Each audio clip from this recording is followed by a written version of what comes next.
Tennis. Eala bows to Parks, exits Australian Open. Updated. Filipina tennis star Eala made an early exit from the Australian Open on Monday morning. The 20-year-old absorbed a 0-6, 6-3, 6-2 loss to Alicia Parks of the United States in their first-round encounter in Melbourne. The match, watched by a capacity crowd in Court 6, marked Eala's debut in the Australian Open. She gave the Filipino fans plenty to cheer about in the opening set, when she utilized a variety of shots and pounced on Parks' errors to zoom to a 6-0 victory. But Eala would win just 5 games the rest of the way, as Parks adjusted and troubled the Filipino with her serve.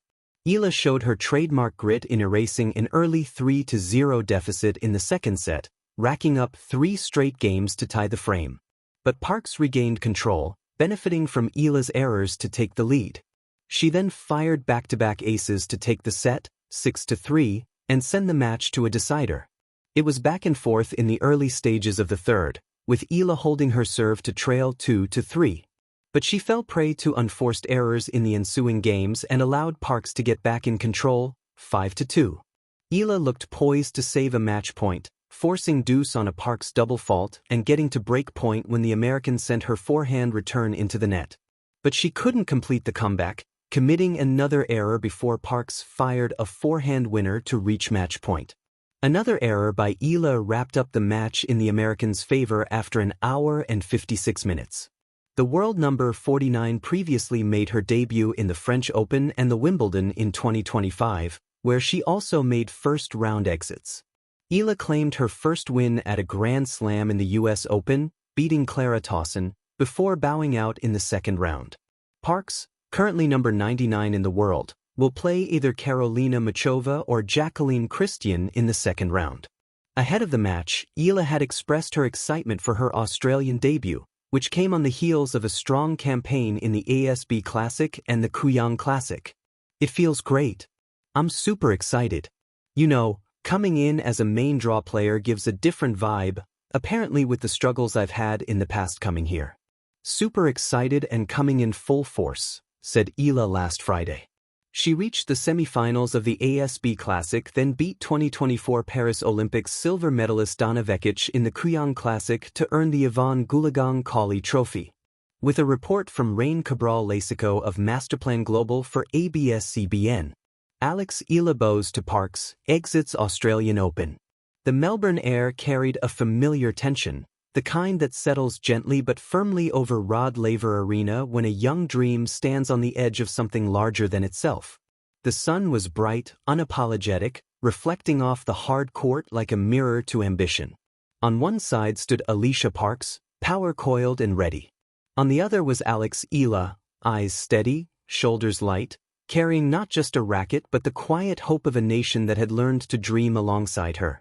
Tennis, at its heart, is a solitary sport. Yet when Eala stepped onto the Australian Open court, she was anything but alone. She brought with her the echoes of early mornings on practice courts, the patience of coaches, the sacrifices of family, and the pride of the Philippines. Each bounce of the ball before a serve felt like a heartbeat, measured and intentional, as if she were reminding herself that she belonged here. The opening games unfolded like a conversation spoken in contrasting languages. Parks spoke in thunder. Her serve cracked through the air, sharp and decisive, demanding short replies or none at all. Eala answered in poetry, shaping points with angles and movement, writing rallies that curved and twisted like sentences refusing to end too soon. Where Parks leaned on raw strength, Eala leaned on intelligence, timing, and the courage to redirect power rather than absorb it. From the stands, the difference was striking. Parks moved with the assurance of someone who knew her weapons would hurt. Eala moved with the curiosity of an artist, testing space, searching for openings, trusting that persistence could soften force. When she chased down a wide ball and flicked it back just over the net, there was a collective intake of breath. When Parks responded with a winner that painted the baseline, the exhale followed.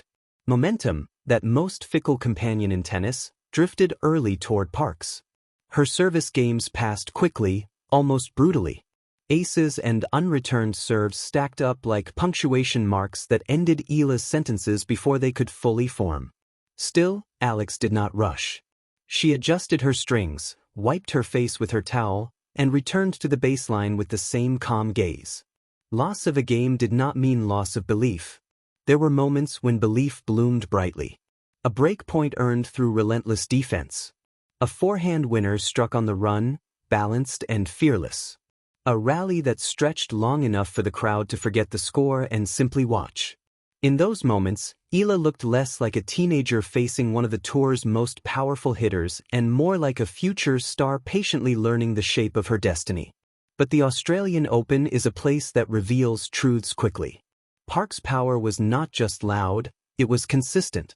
Each time Eala found a rhythm, Parks disrupted it with a serve that refused to be negotiated with, or a return that landed deep and heavy, stealing time. Tennis, after all, is not only about making good decisions but about being allowed the time to make them. Parks gave very little time. As the match progressed, the physical strain showed.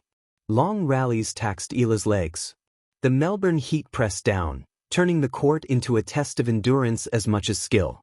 Yet even as points slipped away, Eala's body language remained composed. There was no racket thrown in frustration, no visible collapse.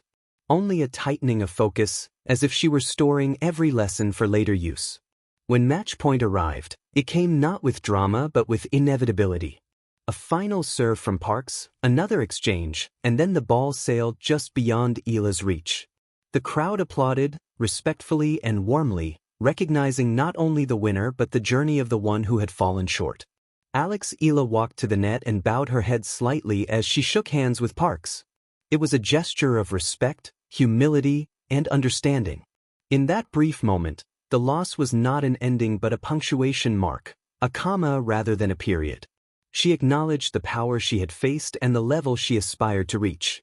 As she gathered her things and waved to the crowd, there was no sense of defeat clinging to her steps. Instead, there was something quieter and perhaps more enduring: experience. The Australian Open had tested her, exposed gaps, and demanded growth. It had also confirmed that she belonged on this stage, that her game could trouble the best, that her story was only beginning to unfold. For tennis fans in the Philippines and beyond, Eala's exit did not feel like a goodbye. It felt like a promise. She had walked onto one of the sport's grandest courts and held her own, not by overpowering, but by believing in the elegance of her craft. Losses like these carve champions, shaping resolve and sharpening hunger.